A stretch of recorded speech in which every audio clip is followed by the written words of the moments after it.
Hey, what's going on, guys? It's Nate with 7 Run Aquatics, and before this video starts, I just wanted to let you guys know to be sure to check in every Sunday, because that's when this series is going to be being released. So without further ado, let's get to the video. Hey, what's going on YouTube? This is Nate with 7 Run Aquatics, and I am proud to bring you a new exciting series, or at least I'm very excited about it.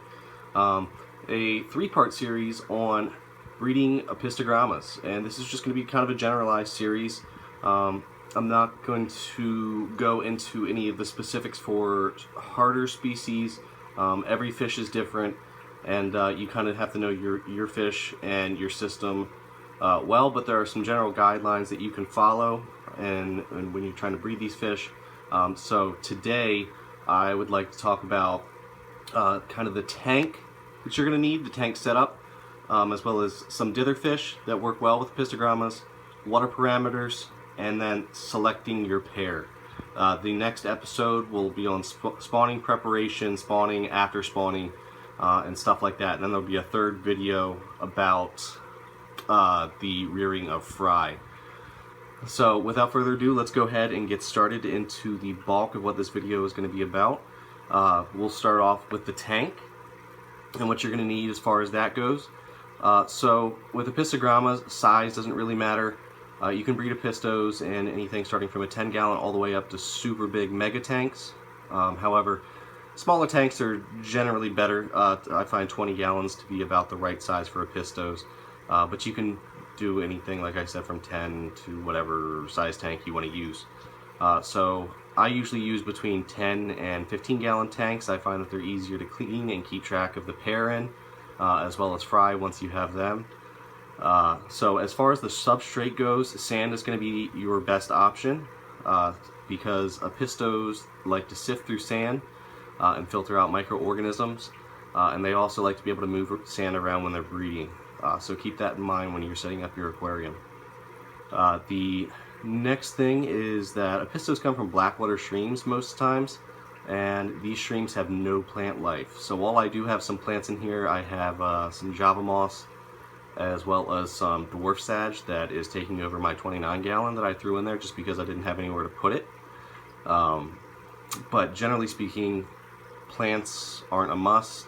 Apistos in community tanks and in some breeding tanks, they'll like some plants, but as you'll find out later, they're not really a necessary part of breeding apistogrammas.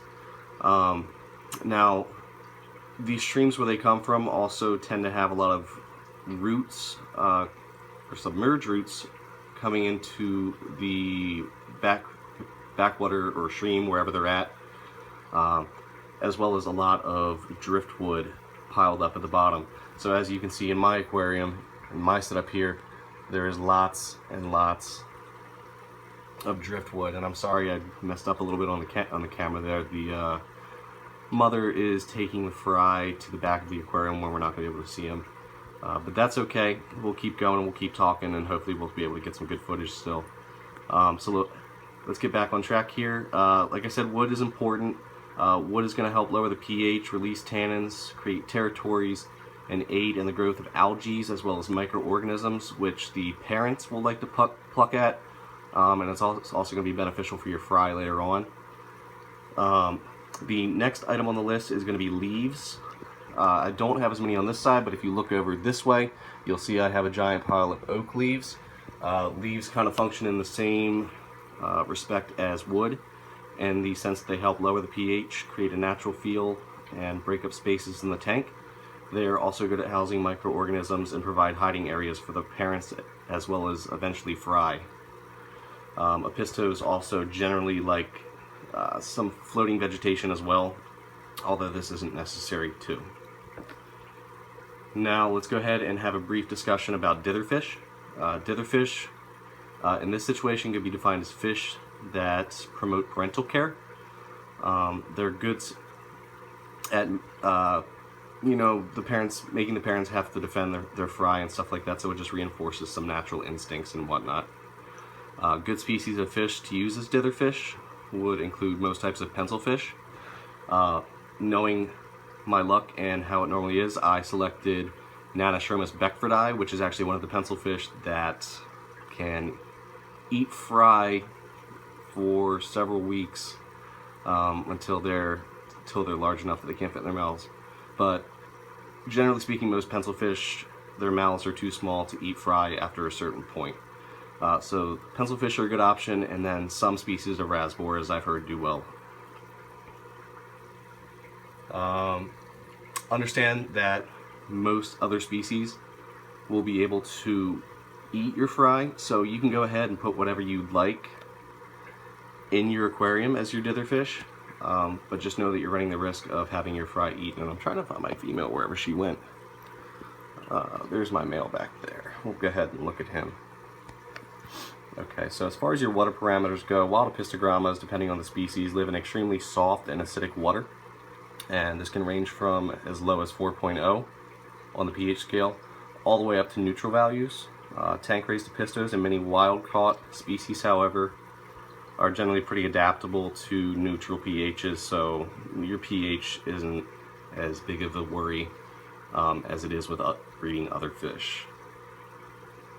And of course, keep your ammonia and nitrates at 0 parts per million, and nitrates low, preferably under 30 parts per million max. Also, just a note, keep your general hardness and your carbonate hardness low as well.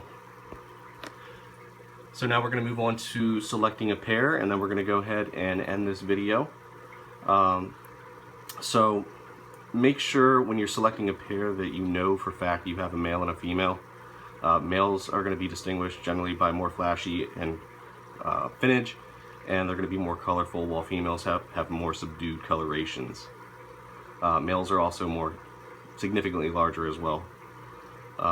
When you're looking for fish, make sure that they don't have any blemishes or signs of illness, and I personally recommend quarantining them for at least a month before putting them back into your healthy, good breeding environment.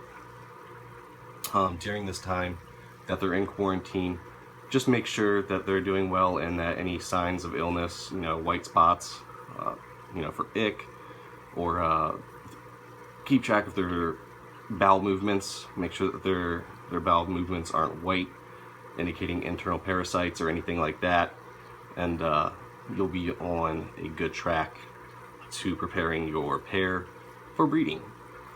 So with that said, guys, I'd like to thank you for watching the first episode in this series. If you liked this video, go ahead and give it a like, comment if you enjoyed it, or if you think I can improve anything, and as always, subscribe, and I'll see you guys in the second video of this series, How to Breed Apistogrammas. Later.